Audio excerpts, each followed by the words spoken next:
రే కార్తీక్, రోజంతా ఏదో టెన్షన్లో ఉంటావు. కనీసం ఈ టైంలో అయినా కాస్త సరదాగా ఉండొచ్చు కదరా. ఎలా ఉంటాడ్రా? వాడి మనసుకు తగిలిన గాయం అలాంటిది. రాజాకి పెళ్లి కాకముందు అన్నదమ్ముల మధ్య చిన్న చిన్న గొడవలు జరుగుతున్నా కార్తీక్ కనీసం ఇంట్లో అయినా ఉండేవాడు. చెల్లెళ్ళు, నానమ్మ, నాన్న అంటూ సరదాగా ఉండేవాడు. రే మాధవ్, ఈ టైంలో అవన్నీ వాడికి గుర్తు చేయడం అవసరమా?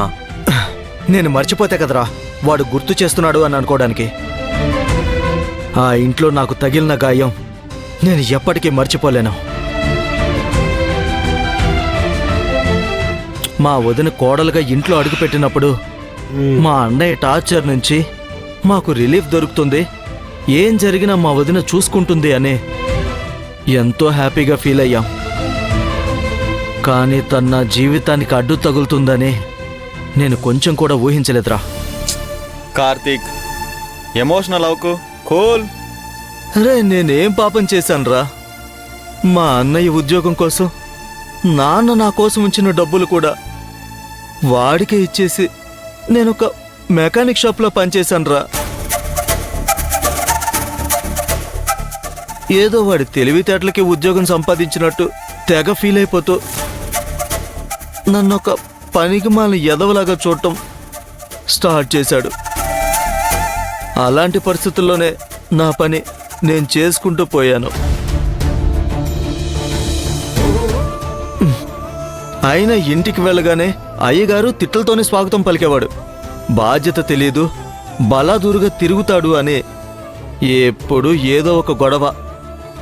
నాదేమైనా అతనిలాగా వైట్ కలర్ జాబా? షర్టు నలగకుండా టైంకి ఇంటికి రావడానికి? చెప్పండ్రా. రే కార్తీక్, మన స్టేటస్ వేసుకున్న డ్రెస్లో ఉండదురా, నువ్వు ఫీల్ అవ్వకు.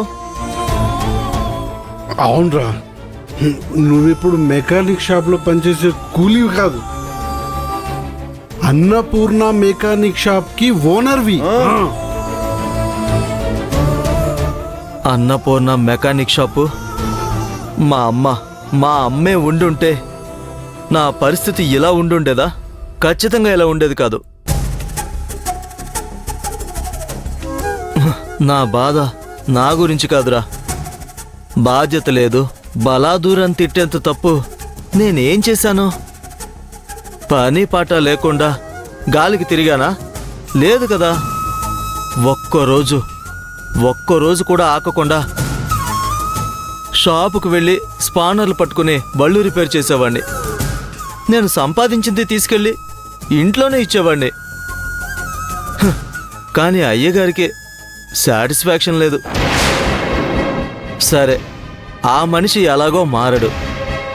కనీసం ఆ ఇంట్లో అడుగుపెట్టిన వదినమ్మైనా నన్ను అర్థం చేసుకుని నా జీవితానికి నిచ్చెనవుతుందనుకుంటే గంతకు తగ్గ బొంత అన్నట్టు ఆవిడ కూడా ఆయనలాగానే ఆలోచిస్తుంది. చెప్పాలంటే మా అన్నయ్య కన్నా 4 ఆకులు ఎక్కువే తిందురోయ్. కార్తీక్, నేను మొదటి నుంచి చెప్తూనే ఉన్నానురా, అన్నదమ్ములు విడగొట్టే ఆయుధం ఆడదే అని. అది మీ ఇంట్లో కూడా ప్రూవ్ అయింది, చూసావా? ఒరే వేణు, అసలే వాడి బాధలో ఉంటే వాడి బాధను ఇంకా రెట్టింపు చేస్తావేంట్రా? వీడి పరిస్థితి చూస్తూ ఉంటే నాకు బాధగా ఉందిరా.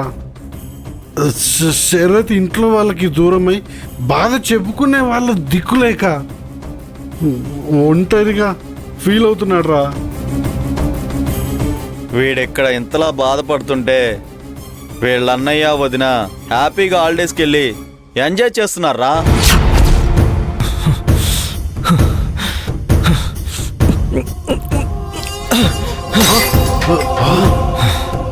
వదిలిపెట్టను, ఎవ్వరిని వదిలిపెట్టను. నగల విషయంలో ఇరికించి ఇంట్లోంచి గెంటేసేలా చేద్దామని మా అత్తయ్యతో కలిసి ప్లాన్ చేశాను.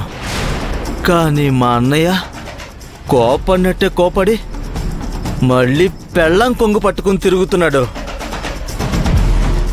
వస్తారుగా, రానివ్వండి, చెప్తా వాళ్ళ సంగతి. ఊరికే వదిలిపెట్టను. నా గుండెల్లో రగిలే మంటకి వాళ్ళు సమాధానం చెప్పి తీరాలి.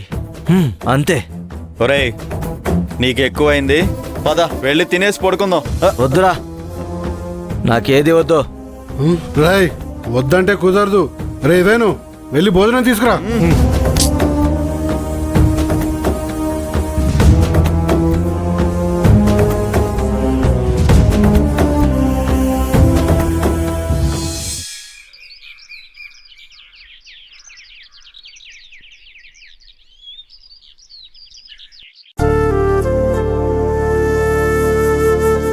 నాన్న తినండి.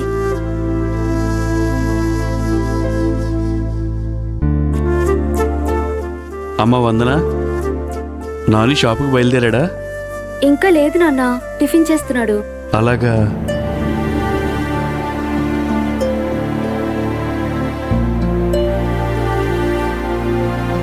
ఏమండి, దానికి ఫోన్ చేశారా? మిమ్మల్నే. హ, ఇక్కడ పనులన్నీ మానుకుని మొగుడుతో కలిసి వెళ్ళి ఇప్పటికి 4 రోజులైంది. ఇంకెప్పుడు వస్తుందంట? అసలు నీ ప్రాబ్లం ఏంటమ్మా? అక్క ఇక్కడుండి షాప్ని చూసుకోలేదనా, లేదా బావగారితో కలిసి సంతోషంగా ఉందనా? నాన్న, నేను షాప్కి వెళ్ళొస్తాను. ఆ, వెళ్ళు. నీ చదువంతా అటకెక్కించేసి షాప్లో కూర్చుని క్యాన్లు మోసుకుంటూ బతికి. అందుకేగా నిన్ను కన్నది. ఛీ, అది నోరా ఇంకేమైనానా? మాట్లాడటంలో ఒక పద్ధతి పాడు ఉండక్కర్లేదా? నోటికి ఎంతొస్తే అంత మాట్లాడేవినా? అమ్మా, ఇప్పుడు ఏమైంది? మన షాప్ మనం చూసుకోవడంలో తప్పేంటమ్మా? ఆ, తప్పేం లేదు నాన్నా, తప్పంతా నాదే. కట్టుకున్నోడి పరువు పోతుందని ఆ రోజు మీ అక్కొచ్చి నా కాళ్ళ మీద పడిందే, గుర్తుందా? అయ్యో పాపని 10 లక్షలు తీసుకొచ్చి ఇచ్చి అప్పరంగా దాని చేతిలో పెట్టి పోతున్న దాని మొగుడు పరువు కాపాడాను. అప్పు తీర్చాలి అన్న ఆలోచన దానికి ఏమైనా ఉందా అసలు? ఛే, నువ్వు మారవమ్మా ఇంకా. నాన్న, నేను షాప్కి వెళ్తున్నాను. రే, ఏ రత్నవల్లి, ఏదో అప్పనంగా ఇచ్చినట్టు మాట్లాడుతున్నావు. ఇచ్చి నా బిడ్డని నాకు దూరం చేసావు కదే రాక్షసి. రేపు నీ డబ్బు నీ మొహాన కొట్టాక ఇన్నాళ్ళు నా బిడ్డతో మాట్లాడకుండా గడిపిన క్షణాలన్నీ మళ్ళీ తిరిగి వస్తాయా, లేక నువ్వు తిరిగి తేగలవా? తిరిగి తెస్తారో లేదో తర్వాత చూసుకుందాం. ముందు ఆ 10 లక్షలు నా మొహాన కొట్టమని చెప్పండి. ఛీ, ఏం జన్మే నీది? లెటర్లు రాసి సరదాగా వెళ్లి పాటలు పాడుకుంటూ హాయిగా గడిపిరండి అని పంపించడం కాదు. వెళ్ళిన కూతురు, నాన్న మీరెలా ఉన్నారు, టైంకి మందులు వేసుకుంటున్నారా లేదా అని ఒక్క పూటైనా మీకు కాల్ చేసిందా? నా బిడ్డ నాకు ఫోన్ చేయబోయినా పర్వాలేదు, తన భర్తతో తను సంతోషంగా ఉంటే అంతే చాలు. హ, కానీ నేనిక్కడ సంతోషంగా లేను. దానికి ఫోన్ చేసి వెంటనే వచ్చి షాప్లో కూర్చోమని చెప్పండి. ఏయ్ రత్నవల్లి, నేను నా బిడ్డకి ఫోన్ చేయటం, చేసి వాళ్ళ ఆనందాన్ని పాడు చేయటం నాకిష్టం లేదు. వాళ్ళు ఎన్ని రోజులలో ఎప్పుడు తిరిగి వస్తారో వాళ్ళిష్టం. దాని గురించి నువ్వు విచారించాల్సిన అవసరం లేదు. నన్ను కాస్త ప్రశాంతంగా ఉండనివ్వు. పో బయటికి. అంతేలేండి,